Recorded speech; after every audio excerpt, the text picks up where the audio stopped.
On this episode of JR the P. I've been called by God to stand back and stand by. Stand back and stand by. Who would you like me to condemn? Who would you like me to condemn? Okay, fake news. Stand back and stand by. My fellow Americans. That evil snake. I feel like I've been called by God to stand back and stand by. Hey, it was a tough number. COVID-19. Pandemic. Sent the whole world into a tizzy for like 3+ years. You know what I mean? And, you know, on the other side of it and throughout it, and basically as a constant in my life, all encompassing. I was raised Christian, came from a Christian background, always had a belief in God. Sometimes I was a little temperamental about it, like I'm mad at God. I'm not listening. You know, it's like huffing and puffing and stomping around like an adolescent teenager, you know. I'm rebelling. I'm gonna smoke cigarettes and smoke dope. I'm reading the God Delusion by Richard Dawkins. I'm rebelling. I mean, who hasn't been there in their 20s, you know what I mean? Doing whatever you gotta do to get pussy. Not exactly proud of it, you know? Gacking up whatever you can gack up your nose, smoking whatever you can smoke into your lungs, gulping back whatever you can flush down your gullet, you know? The turbulent 20s. So, you know, coming up as a young grimy. Now the habit's behind me, all that hell on earth type of stuff.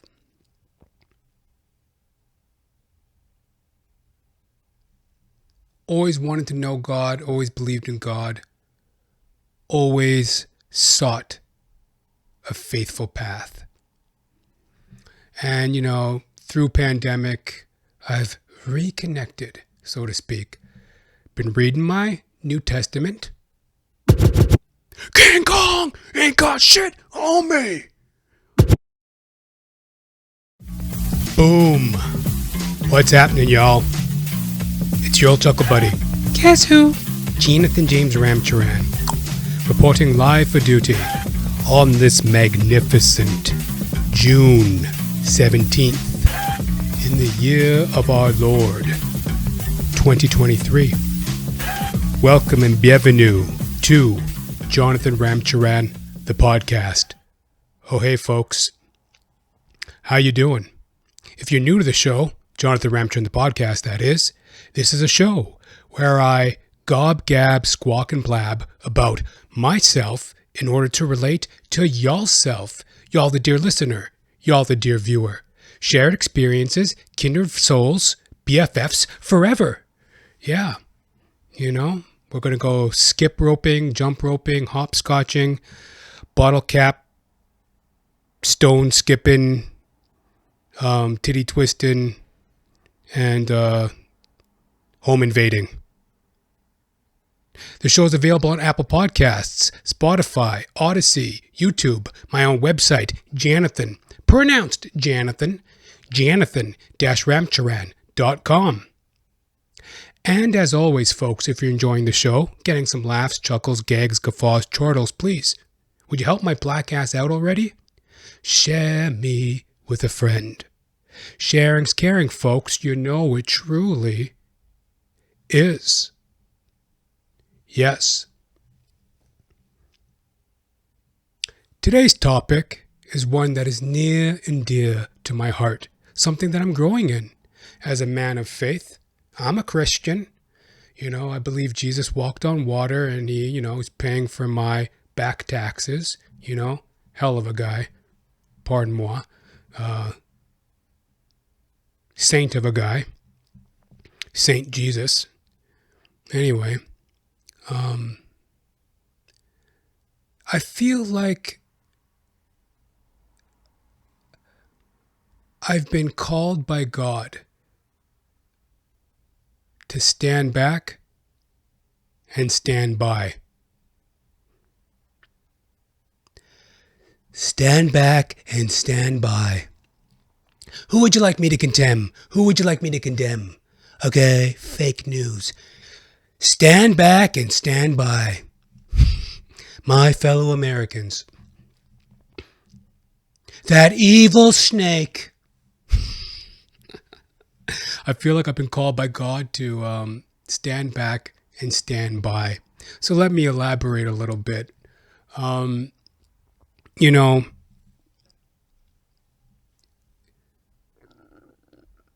bit of a frog in my throat. I don't know if you heard that. Ribbit. Hey, it was a tough number. COVID-19. Pandemic. Sent the whole world into a tizzy for like 3+ years. You know what I mean? And, you know, on the other side of it and throughout it, and basically as a constant in my life, all encompassing. I was raised Christian, came from a Christian background, always had a belief in God. Sometimes I was a little like temperamental about it, like I'm mad at God. I'm not listening. You know, it's like huffing and puffing and stomping around like an adolescent teenager, you know. I'm rebelling. I'm going to smoke cigarettes and smoke dope. I'm reading The God Delusion by Richard Dawkins. I'm rebelling. I mean, who hasn't been there in their 20s, you know what I mean? Doing whatever you got to do to get pussy. Not exactly proud of it, you know?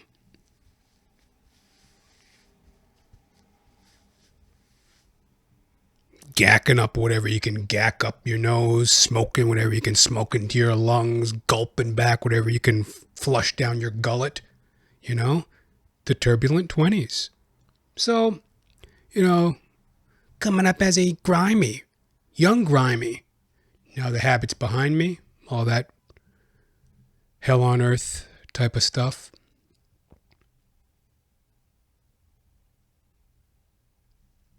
Always wanted to know God, always believed in God, always sought a faithful path. And, you know, through pandemic, I've reconnected, so to speak. Been reading my New Testament, you know. It's very interesting stuff, folks. Food for thought. I mean, believe in God or don't believe in God, I mean, that's up to each and their own. But one thing you can learn from reading about Jesus is his story and the truth of it. I mean, is that not how the world works? A child is born, allegedly, in my belief, the Son of God, but portrayed as the Son of God, the Messiah. Does nothing but heal people, doing well, feeding 5,000 people with a loaf of bread and a couple of sardines. I mean, shit.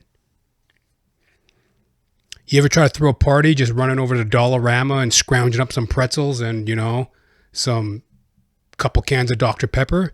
Try to throw a little party? I mean, you run out pretty quick. This guy fed 5,000 people with just a couple scraps of bread and some sardines. So, you know, he's doing all this do-gooder stuff.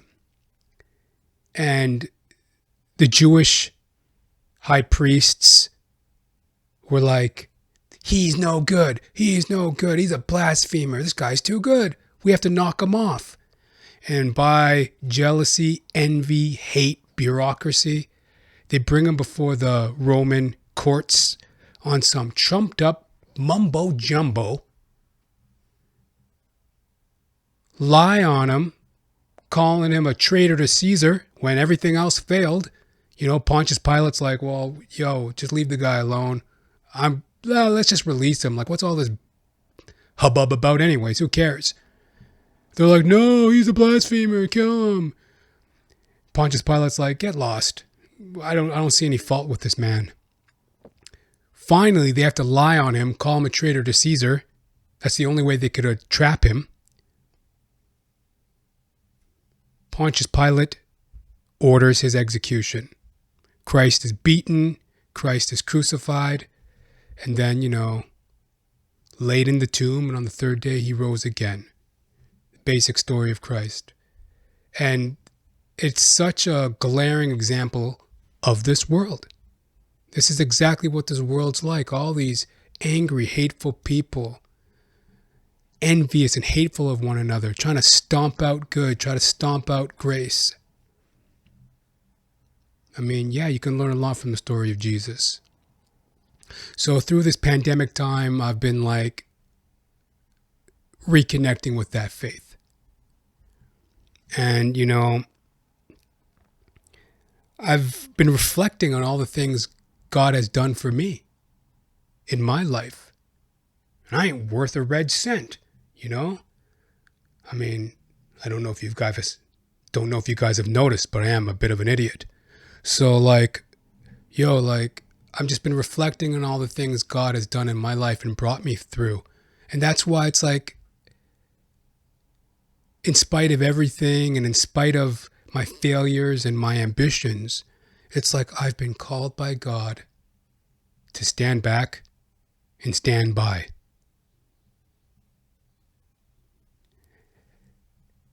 I mean, yeah, I'm an idiot, but also quite ambitious. I mean, you're watching Johnathan Ramcharan, the podcast. Thank you very much for tuning in. Actor, stand-up comedian, extraordinaire, podcaster, talented man. I found that gift from God, my personal gift for performing. Everyone has their own gifts. Quite comfortable and enjoying of a performer's life.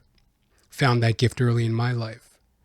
And many times I'd be watching stories about successful people and how they went about their business and how they did what they had to do to level up. Working hard, putting in the extra hours, seeking challenges, overcoming, putting themselves through the flames. And so many times I sit back and I watch like these biographies and I'm just like, biographies, documentaries, what have you. I'd be watching these stories and learning about these successful people and I go, wow, I can't believe they did that. And wow, they have so much ambition and they did this, they did that. And it's like, hey, wait a minute. Scratching my head, wait a minute. I've done much of the same thing. I mean, I ain't exactly no slouch on the microphone as a podcaster. Obviously, you can tell I'm quite funny in order to do the podcasting. So I ain't exactly no slouch on the microphone as a podcaster, as a comedian, as an actor, Dynamite in the sack as an actor. Out, damn spot! Out, I say! Oh, that this too solid flesh would melt, thaw, and resolve itself into a milky dew. I mean, I've done a little bit of Shakespeare in my time, so I ain't exactly no slouch as an actor either.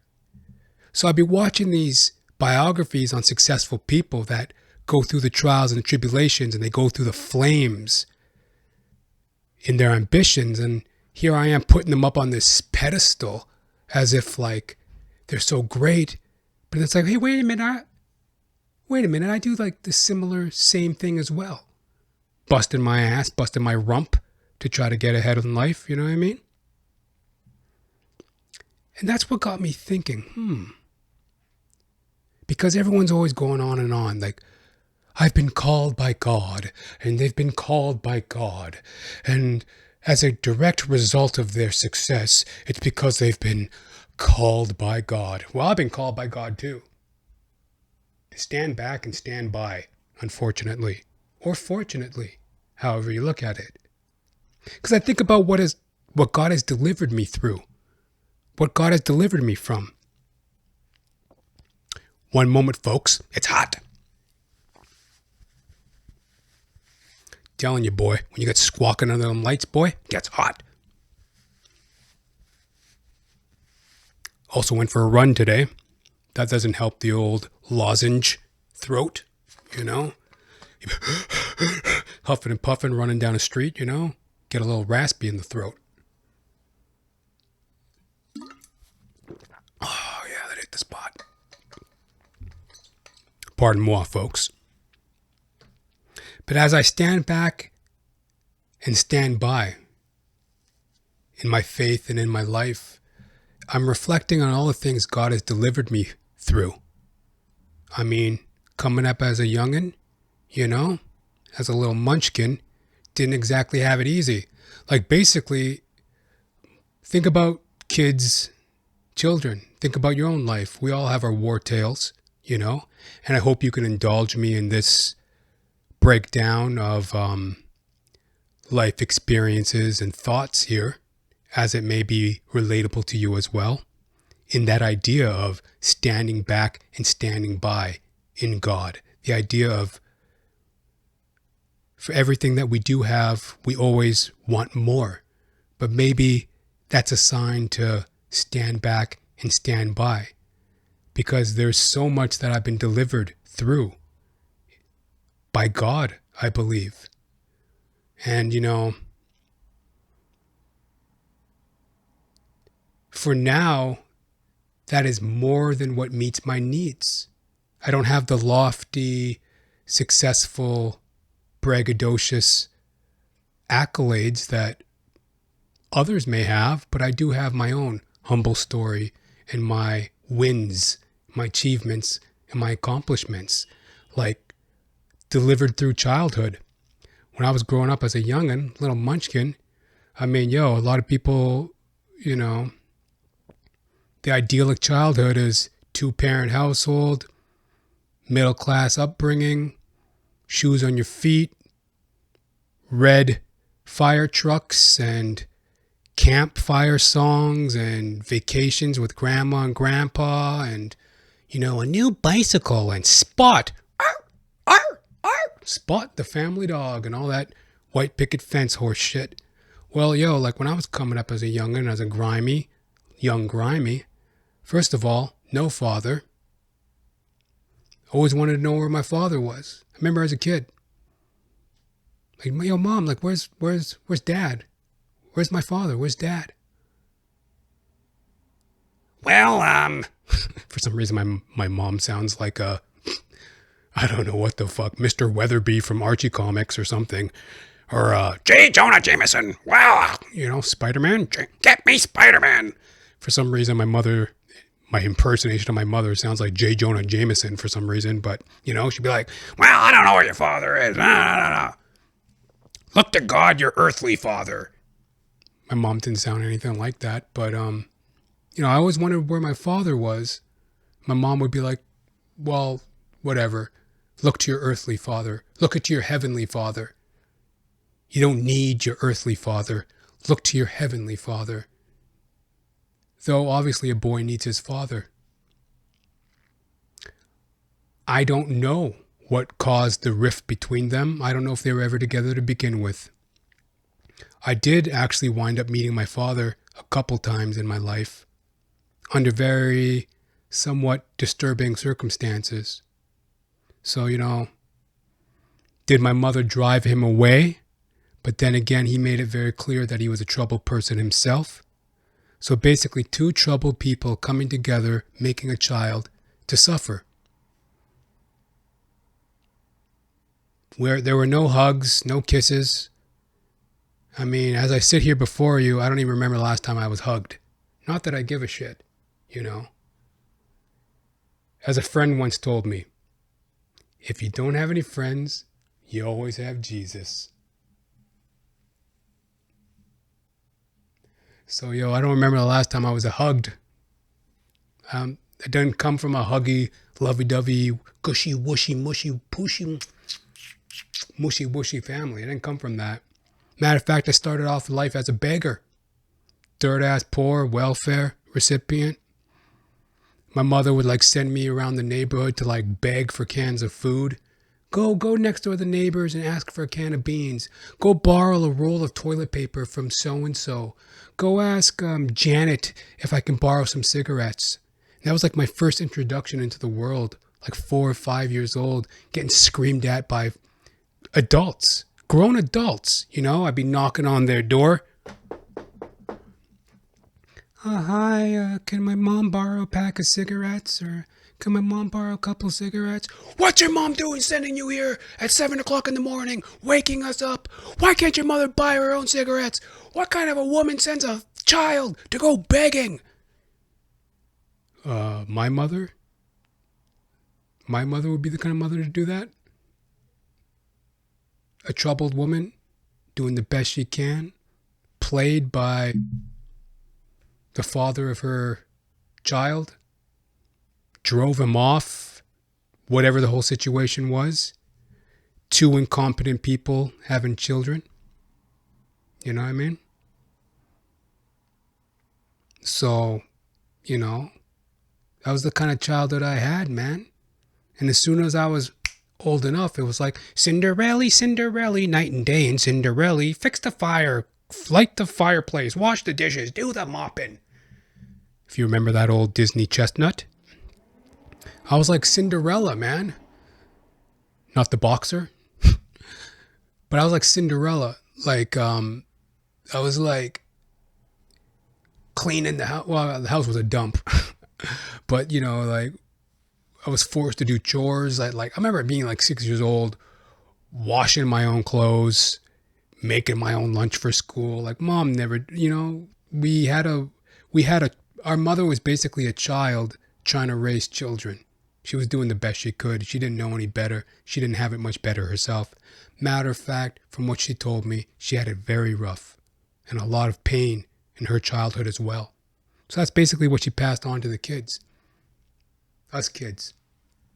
Wasn't exactly easy. But God delivered me through that. Even during them times too. I always had they used to call me Noisy. Well, at least that was my nickname for a minute when I was a youngster. Just like, you know, I don't know, an adolescent. Is an adolescent like from 5 to 10? Like from the ages of 5 to 10 or something, or some, you know, I was called Noisy because I was just so happy to talk to people. I'll be like, hey, how you doing? Nice to meet you. My name's Johnathan. What do you do? Oh, yeah. Do you like Ninja Turtles? I love them. Indiana Jones? Love him too. Star Wars? Are you kidding me? Sure is a beautiful day out. It's like Noisy. I was just chatterbox. Just running my mouth off, talking to people. Just so happy to see people. Today? You kidding me? I'm like, what's this parasite want? Hello? Yeah, my name's Johnathan. What do you want? Yeah, I don't know what you're talking about. See you later. Completely different.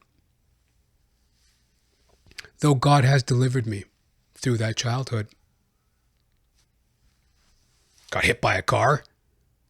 6-year-old kid. Got hit by a car. Broke my femur. Had pins in my leg.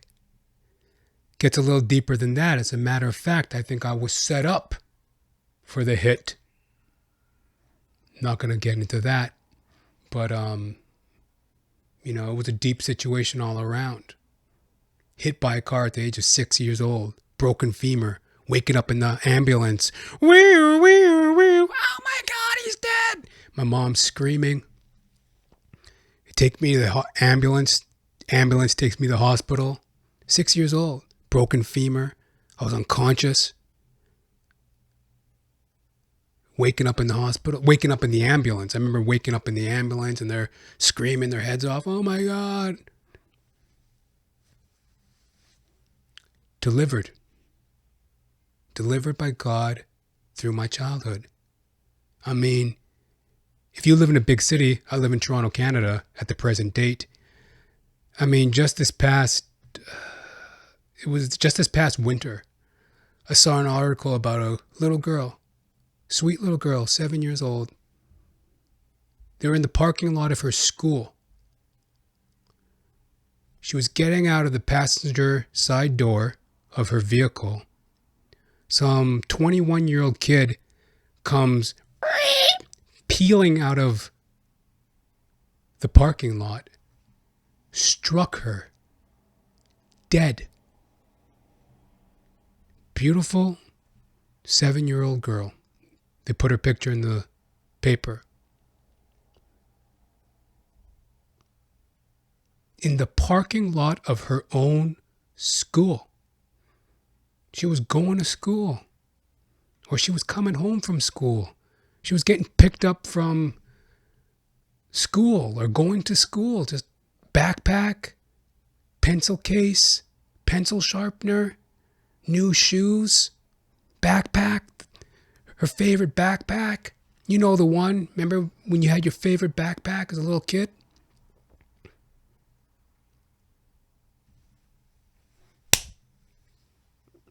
Struck dead by some lunatic, angry, impatient, detached individual. Some detached individual driving like a mental patient in a school parking lot.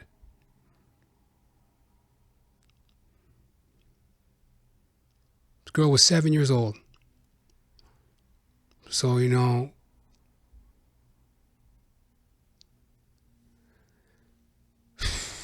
sometimes I feel like I've been called by God to stand back and stand by. I mean, 6-year-old me survives car accident. 7-year-old her dies. I ain't no special whatever the fuck, you know what I mean? I'm just saying, like, that's about having gratitude and faith in God. I don't know what tomorrow's going to bring. And, we're all God's children. And He does perform these miracles in our lives, whether we deserve them or not. Delivered through childhood. And yeah, I was like straight up traumatized by the school system. They did a number on me, man. This is hilarious.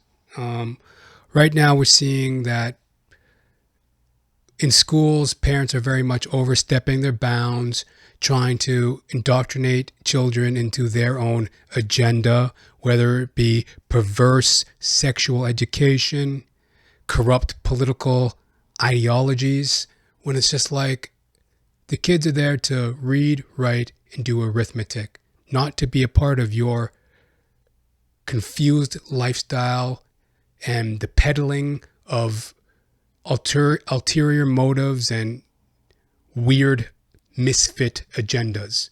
Bunch of misfits trying to indoctrinate the children in this day and age.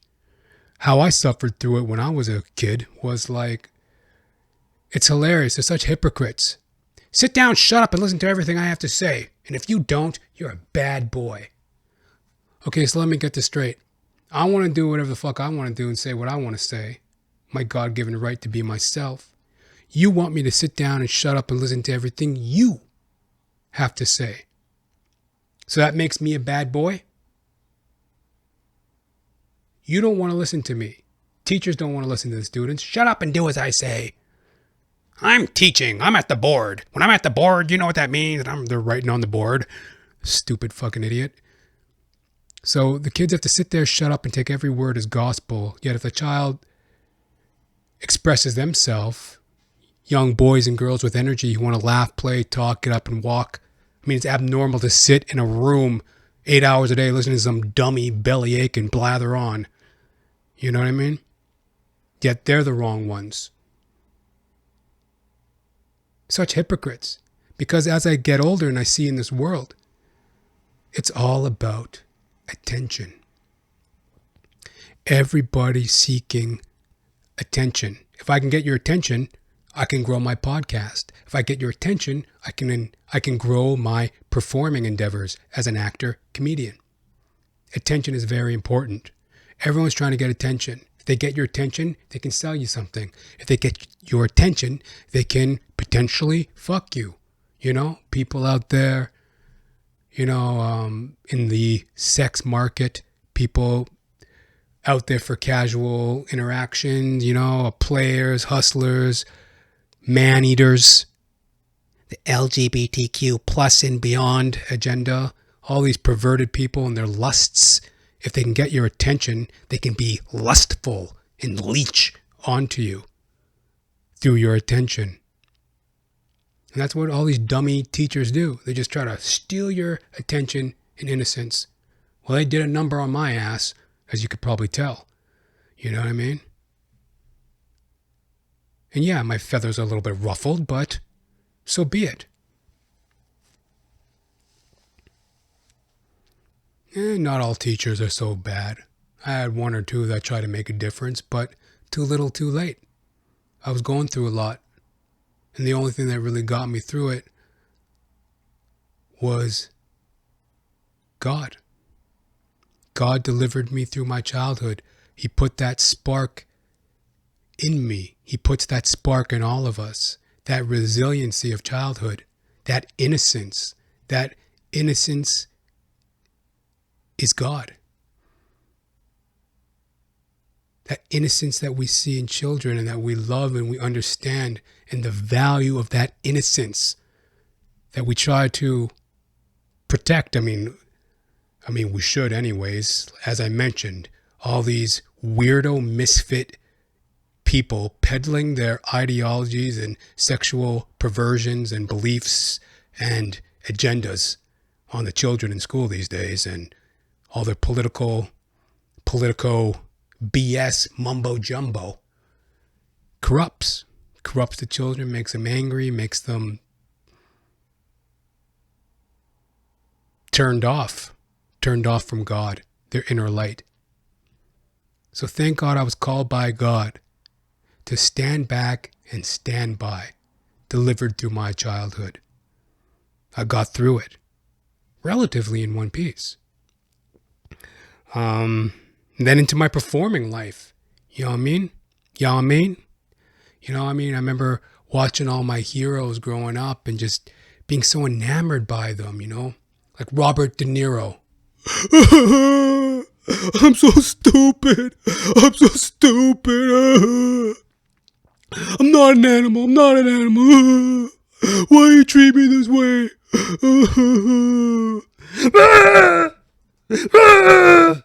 Fuck you. Fuck your mother. Your mother's cunt. You know, Robert De Niro, Bob De Niro, you know, and Samuel L. Jackson. Enough is enough. I'm tired of these motherfucking snakes on this motherfucking plane. That is a tasty burger. Check out the big brains on bread. Sorry, folks. Voice a little raspy. You know what I mean? Yeah, they deserve to die, and I hope they burn in hell. You know, Samuel L. Jackson was my hero, you know, as a black man with a northern Alberta accent. Wasn't always easy finding my place in society, you know what I mean? And then I see like this magnificently magnetic force of a man on film, Samuel L. Jackson. Hey, it's motherfucker there, you jive turkey motherfucker, talking shit, and I'm just like eating my popcorn. Shit, maybe I can grow up and scream at motherfuckers and pistol whip them and wear a Jerry curl, you know what I mean? Like, really motivating, inspiring, you know? Samuel L. Jackson. You know what I mean? And Al Pacino, you know? 'Cause he's got a great ass. And your head's all the way up it. Why you always gotta talk to me like I gotta know something? Like I gotta fucking know something. You know what your problem is, pretty cat? You don't have enough fun in your life. Why don't you get a job? Work with blind kids. Anything beats laying awake all day waiting for me to come fuck you, I'll tell you that much. Say hello to my little friend. You're a bunch of assholes. Because you don't have the guts to be who you want to be. You want to point your fucking fingers and say, there goes the bad guy.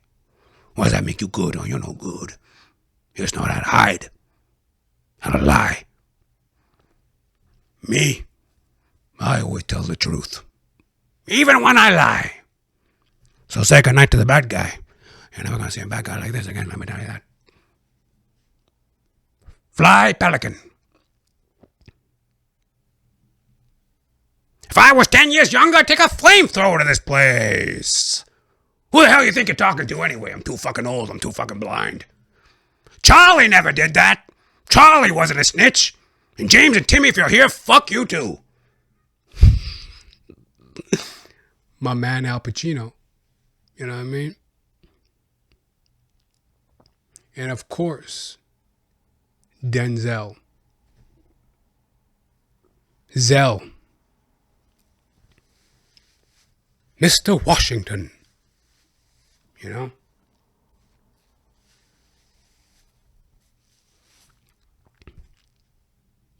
You see this newspaper? It's 99% bullshit. But it entertains me. That's why I read it. But you won't let me read my newspaper. So you entertain me with your bullshit. You got a dick, don't you? Well, your dick lines up like this. On each side, there's pockets. Reach in there. Pay the bill. Damn, Hoyt. Didn't know you like to get wet. PCP, angel dust. You were just like me when I was your age, Jake. You were just like me when I was your age, Jake. You were just like me when I was your age, Jake. PCP, angel dust. Come on, Wolf. Let me hear you howl, Wolf. Ow! Let me hear you howl, Wolf. Oh, that jelly and no toast. King Kong ain't got shit on me. Y'all niggas be playing basketball in Pelican Bay when I'm done with you. Jailhouse, nigga. You know, Zell. Come on, man. Major influence on a young actor of any race. And, you know, there's a guy that, you know, alongside his famous, renowned films, there's a very well-renowned, well-known speech of his. He's talking before some graduates, something very prestigious. It was like Harvard or something like that, graduating class. And he goes up there and goes, damn, students, didn't know you like to get wet, PCP, angel dust. No, he didn't say that. He goes, you know, he goes into a speech about basically how what served him well in his career was putting God first. And how he was called by God. And how, you know, God is number one in his life. And I'm seeing that parallel for myself as well. I mean, not the accolades, not the prestige. Quite ambitious person myself, done quite a bit myself. Who knows what the future brings? But I'm being called by God to stand back and stand by. I'm seeing that in my life as well. Because, you know, I'm starting to see in my performing that God takes care of old folks and fools. I was a fool. I came from the school of Knox where it's like, yo, just trying to get out alive in one scrape from a childhood, trying to get out there, do my thing as an actor, getting into the workforce, growing up, trying to become a man. And I was like, yo, like, I did all the right things, you know? I mean, I was number one lead actor in all the high school plays, you know? You know, I didn't play much sports, but I played a lot of theater sports. Did a lot of theater sports, you know, high school play. I was like the leads. I was the lead in a lot of the high school plays, all that shit. Went to theater school, the whole fucking kit and caboodle, the whole mumbo jumbo wackadoo. Did it all. And, like, and I'm sick of this humble pie shit, you know what I mean? It's like, I'm an artist, pal, Just sit down, shut up, and let me show you how this acting thing's about, you know what I mean? Like, getting real sick of being all humble bumble about it all, you know what I mean? But I've been called by God to stand back and stand by, because I'm a fucking idiot. I mean, at least I was, you know what I mean? Like, a lot of people in the performing world, they work very hard and they're very talented, God-given talents. I'm like a talented actor with God-given talents. There's many actors with God-given talents. There's many accountants, lawyers, artists, chefs, construction workers. Like, when you have an aptitude, it's been like given by God, right? Fighters, you got a lot of fighters, UFC people. Just, wow, what an athlete. These are gifts that are given by God, these aptitudes that we have, given by God. God is the author of life. These things are authorized by God. I mean, are they not? And as I told you, if you sit down, shut up, and you pay attention, I mean, not exactly no slouch over here on the microphone. Imagine what I could do with a little bit of a task. Here's a script. You're now in a film. Oh my God. Banging out of the park. No doubt. No question. So it's like, but when I was coming up through my performing days, training and taking on challenges, and I was very ambitious, getting involved with like local theater scenes, trying to do this, trying to do that, hustle and bustle. I kind of took the route of the bad boy, James Dean. Well, not James Dean. That guy was a bit of a creep. But like, nonetheless, I took like the bad boy approach. You know what I mean? Like, smoking cigarettes, getting drunk, getting high, smoking weed. You know what I mean? And it just like burnt me out. And, I really spiraled downward, and I had my own afflictions and addictions, Not that I want to wet the bed and whine about it, but I had my troubles with alcohol, I really did. Went through it, banged it out, drank it out, drunk it out, did that for like a long time, and then finally I sobered my ass up and I got it together. And a lot of times performers, they think that gives them an edge or some sort of credibility or some kind of grit. But I think the industry pushes that agenda on hapless performers because it's a way to get you under control, get you servile. You're just a servant to your drunken, lustful, baseful ways, base needs. And then you're just easily controlled and manipulated, and your value goes down, right? Value goes right down because you're just a lush. You're a junkie. You're a bum. Certainly happened to me. I was like, basically a lush, a drunk, an alcoholic, you can call me. Not that I identify with that. What happened to me was I was spiritually turned away from God. I was looking for something to fill the hole. Alcohol seemed to solve my problems. So I drank and I drank and I drank to excess, drank beyond measure to a point when it's like my soul cried out for change. God cleaned it up. I was called by God to stand back and stand by. God's like, all right, you're too dumb to have an acting career. You're just too stupid. If I give you God's like, if he gives me a career as a famous actor, I mean, I did all the things that any actor would do to be marketable or employable. Like I said, you start off as a youngster, you go and you do as much theater and as much independent work as you can. You train. Sometimes you go seek secondary education. I did. I went to theater school. I did all the shit that any actor would do, and on top of which I'm very talented. But like I said, I'm a fucking idiot. So God's like, you're just too dumb. You're too dumb to give you a career. But what I'm going to do is keep you alive. Because like had I, as I mentioned, the glorification of this sex, drugs, and rock and roll lifestyle. A lot of actors and and comics and musicians, they joined that 27 club, like the Jimi Hendrixes, the Jim Morrisons, the Janis Joplins, the Kurt Cobains, They die early, tragically, from their excessful lifestyles. The Heath Ledgers, they die recklessly. You remind me of my father. I hated my father. See, madness is a lot like gravity. All you need is a little push. Right? Like, these weirdos, they bite the bullet and check out early. So it's I feel like I was called by God to stand back and stand by. He's like, look, dummy, you're too dumb to have a career.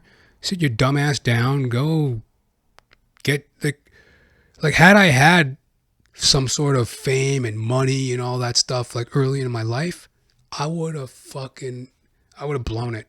I would have done something dumb. I would have got hooked up with the wrong people that could care less about me. I wouldn't have known my limits. There were so many times when I tried to act braggadocious or I tried to, I really thought that to be a crazy drunken buffoon somehow gave me some sort of edge and cachet and credit in the performing world. I mean, that's how they market it, do they not? You see a lot of performers who think that they have to have that edge about them when it's all just mumbo jumbo. I mean, look, if you play the fucking ukulele, just have yourself a glass of lemonade and play the fucking ukulele. Why do you gotta be all snorting coke and shooting speedballs and trying to be some fucking badass? It's about the craft, which was pre-authorized by God to begin with. It was ordained by God anyways, you dumb. Well, you think you're talented, stupid? God is the author of life. He put that in you. Shit, you think I'm if you're entertained by this podcast so far, do you think I sat around and I wrote a couple notes? I scribbled down a couple fucking notes. Yeah, I'll talk about this, talk about that. Do some corny impersonations. But, if you're entertained by this so far, just flying by the seat of my pants here. Sure, I have a couple notes, but it's not like I practiced this or anything, or it's not like, I'm just improvising this. And why am I able to do that? God put it in me to do. I'm not saying it's worth $1 million. I'm not saying I should be handed a golden man statue and slap a motherfucker on stage. Keep my wife's name out your motherfucking mouth.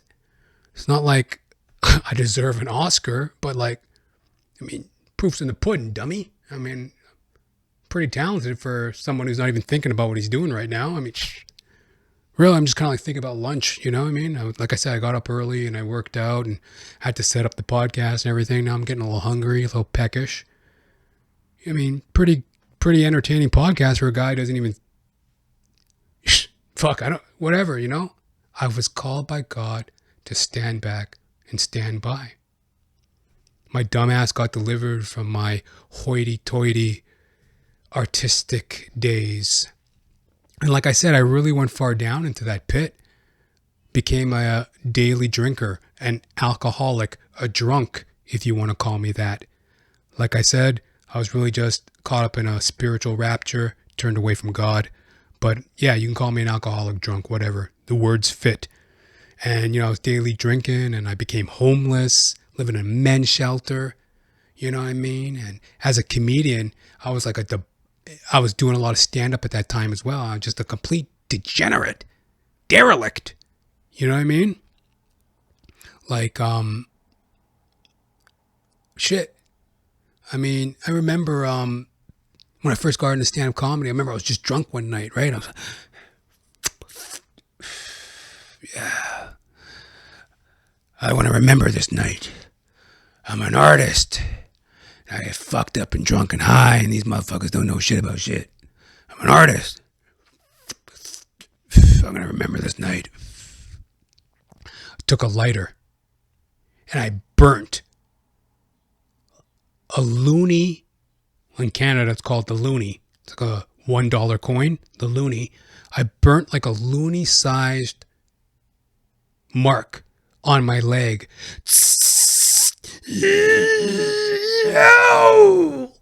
Right? Burning myself with a lighter and all high. Screaming and shit. I'm going to remember this night. I want something to remember. Commemorate this night. I'm a fucking artist. I suffer from my art. You know? I thought I was like this badass artist or something. Burnt myself as a symbol of my artistic prowess and my drunken, debauched out there. Yeah, I'm above society. I see little games. I'm artistic. Little did I know, as a fucking hack, it's like, somewhere right after myself burning myself with a lighter, one drunken stupor. A couple weeks later, I read the biography, Prior Convictions, by Richard Pryor. Apparently, that motherfucker lit himself on fire smoking a crack pipe.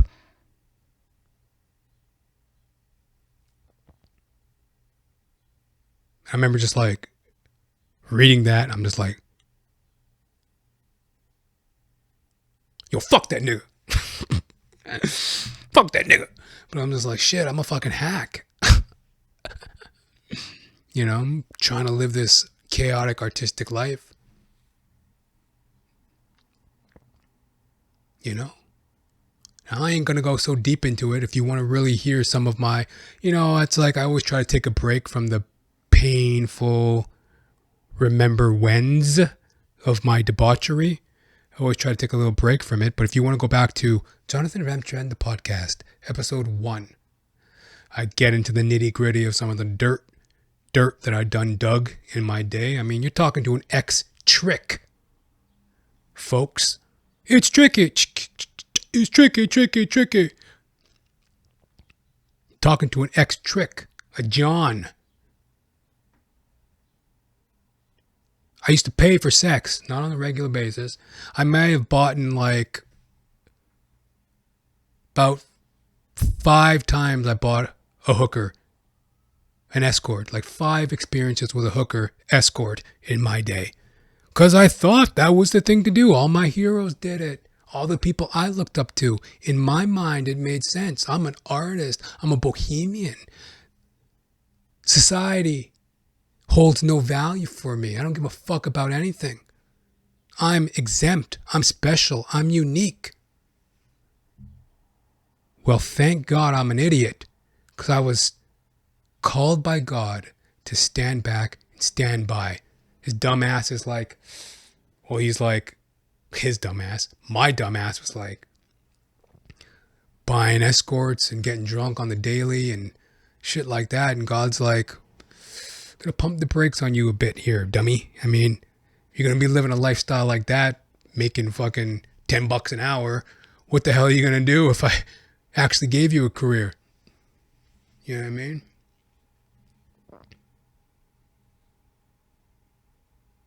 God delivered me through all of that. And in the midst of all that too, I was working like day labor, temporary labor as like a general laborer. I remember one gig in particular, I was on a loading dock, where trailers park, big trucks park on a loading dock to unload their trucks. I fell off the loading dock, smack on the ground. It was like a 6-foot drop. I remember I fell off this loading dock. I was hungover and I was rushing around. I was acting all dumb on the work site and fall off this loading dock, 6-foot drop, bang, on the cement. And I remember I hit the ground and I was like, fuck. In my head, I'm like, fuck, I definitely broke something. I broke something. I'm fucked up. This is not good. Whack. This is not good. This is not good. This is not good. Then all of a sudden, I just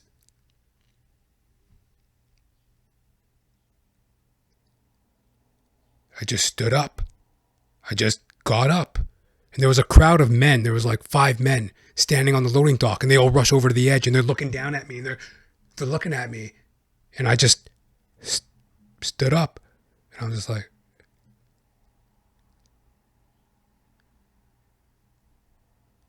not a scratch. And I remember this one guy, Bernie. I remember him. He was this crazy newfie. We used to get drunk a lot. Well, we didn't get drunk together, but we used to share tales of woe. We're both raging alcoholics. I remember he looks at me and he goes, "Shit there, bud. Oh, boy. Shit, bud. Somebody loves you, bud. Oh, somebody loves you, bud. Hey, they love you there, bud. Somebody loves you, bud. Somebody loves you, bud." Not a scratch. 6-foot drop onto the cement. Stood up.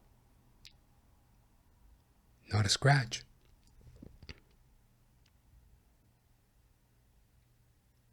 So it was like a real hectic time, like running around doing drugs, falling off of loading docks, drunk, buying escorts. Only 5 times. I mean, come on, I ain't no fucking saint. You know what I mean?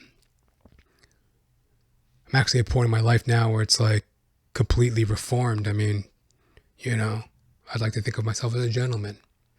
But, you know, I was just doing what, you know, I ain't going to sit here and name names, but a lot of my heroes. I was just emulating or trying to fake it till I make it what my heroes did. And I was really down for that debauchery, and I was really turning a blind eye to my inner child, my inner faith.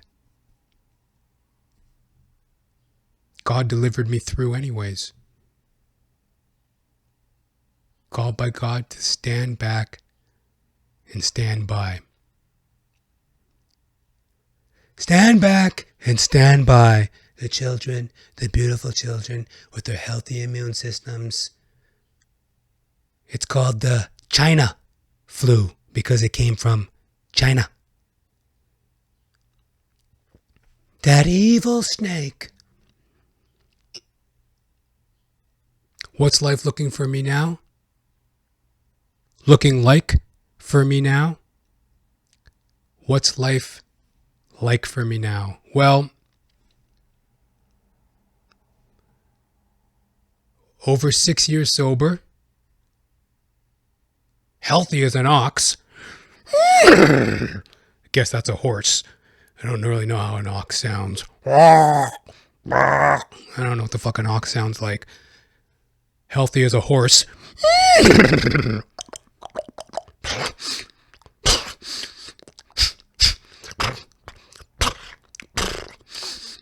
Healthy as a horse.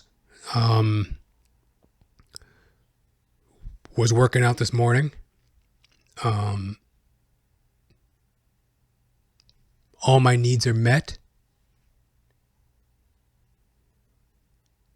If I want to go to Best Buy or, you know, some Winners, you know, or if I want to go to the mall, I can pretty much buy anything within reason. All my needs are met. You know, if I wanted to go buy a new laptop today for whatever fucking reason, I could. If I want to go buy an Xbox today, I could. You know? Ain't exactly no Elon Musk in the back pocket. But like I said, you know, if I want to play Nintendo DS like a fucking fucktard, I could go to the mall and buy one. You know, no problem. You know what I mean? And, you know, through pandemic, what we all went through this pandemic, the uncertainty of it, the bureaucracy of it, the illegalities of it, so many shady things going on during this time as well. Through it all, I've come through this other side of pandemic, and it's like I feel better than ever. And I feel like I've truly been called to stand back and stand by. Thank you very much for your viewership with the podcast. And, I'm going forward with my comedy and my acting endeavors. And, like all's bumps a daisy. Ain't nothing to sweat about. And, I just want to close it out here with a couple thoughts, As I mentioned, I'm a comedian. And one of my favorite podcasts that I enjoy that, I'm still a fan of his, even though he's moved on from this podcast in particular. But Joey Coco Diaz, the Church of What's Happening Now, cocksucker. Who's better than you? Like a doctor, like a soldier, Drop your cocks and grab your socks, motherfucker. We're going deep into the murky waters. Kick that motherfucking mule, Lee. Joe Rogan, I felt terrible. I felt absolutely terrible. The year was 1995. I was snorting coke. I was smoking dope. I was robbing Peter to pay Paul. I was stealing with 3 hands. I was living in the back of a car. Dog, I'm telling you, I'd open up my little notebook at night and I'd read over my jokes. And I'm telling you, I would just cry. Joey Coco Diaz, the Church of What's Happening Now. Love that podcast. And I love his new one too, Uncle Joey's Joint. But, I remember hearing Uncle Joey going off about life and its trials and tribulations. And he related it to a very well-known and beloved song. I saw her at the station, a red bow in her hair. She was standing there on the escalator. You know how you forget the lyrics, right? But anyway. You can't always get what you want. No, you can't always get what you want. But if you try sometimes, you just might find you get what you need. Oh, yeah, no.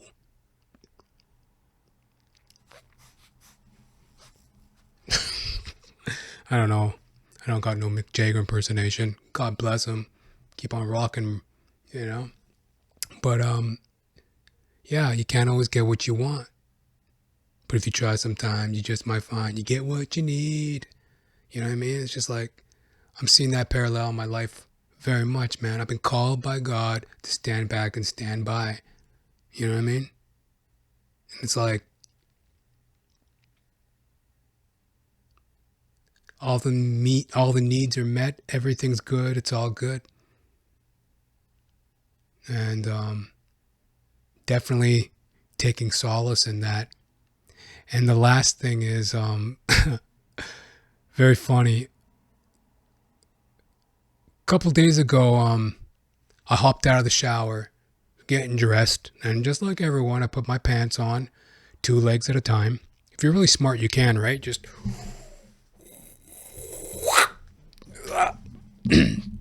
if you're really kind of quick about it, you can put your pants on 2 legs at a time. But anyway, I put my pants on 2 legs at a time, like everybody, and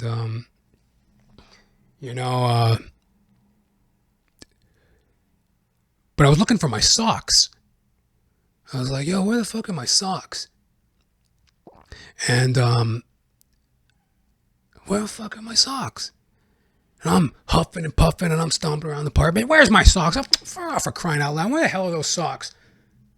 Fucking socks. Where the hell are those socks? And I'm like, well, just go get another pair. Because, like I said, different life that I'm living these days. I started off as a beggar as a child. I'm telling you, as a beggar. We used to wipe our ass with newspaper. Mommy, where's the toilet paper? Use the newspaper, like Ghostface sang. Ghostface Killer? Mommy, where's the toilet paper? Use the newspaper. We used to wipe our ass with newspaper. I can afford to go buy no toilet paper like a normal human being. Started off my life as a beggar, begging for food in the neighborhood, begging for cigarettes, begging to get on the bus. Everywhere I went, I was begging. You know what I mean? God delivered me through that. I was reckless, hectic, drunk, dumb, dummy, trick, fucking John, fucking garbage. God delivered me through it. And here we are in this day and age. It's like I got my own nice pad. And I'm doing very well with my performing. And I got socks for days, boy. I got stacks of toilet paper. I got a sock drawer. 2 sock drawers.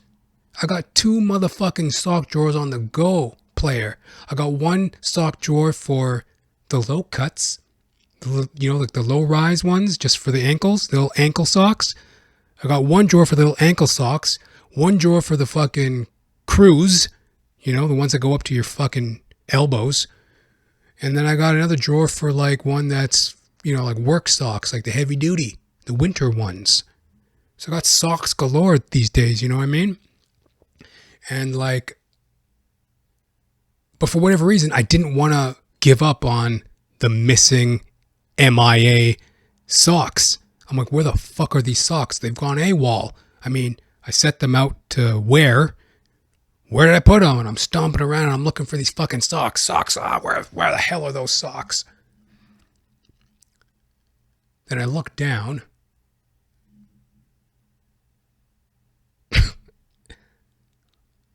I'm wearing them. I'm like, oh. Well, you could have said something down there. You knew I was looking for you. I'm stomping around looking for these socks. I'm like, well, you could have spoke up earlier. Looking down at my foot, talking to it. I'm wearing them. That's such a good analogy where it's like, we've been delivered through pandemic. We are children of God. All is well. Everything you need, you already have. And in my case, I certainly hope for growth. And in the meantime, I've been called by God to stand back and stand by.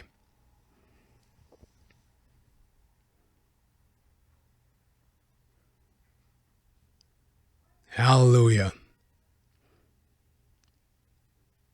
Well, that about does it for another episode of Johnathan Ramcharan, the podcast. Certainly loved speaking with y'all today. As I aforementioned, actor, comedian, podcaster, many things to come.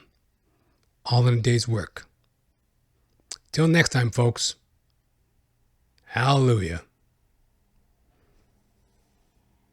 It's your old chuckle buddy. Guess who? Johnathan James Ramcharan. Signing off from duty on this magnificent June 17th in the year of our Lord, 2023. Being called by God to stand back and stand by. Patience. The show is available on Apple Podcasts, Spotify, Odyssey, YouTube, my own website, Johnathan-Ramcharan.com.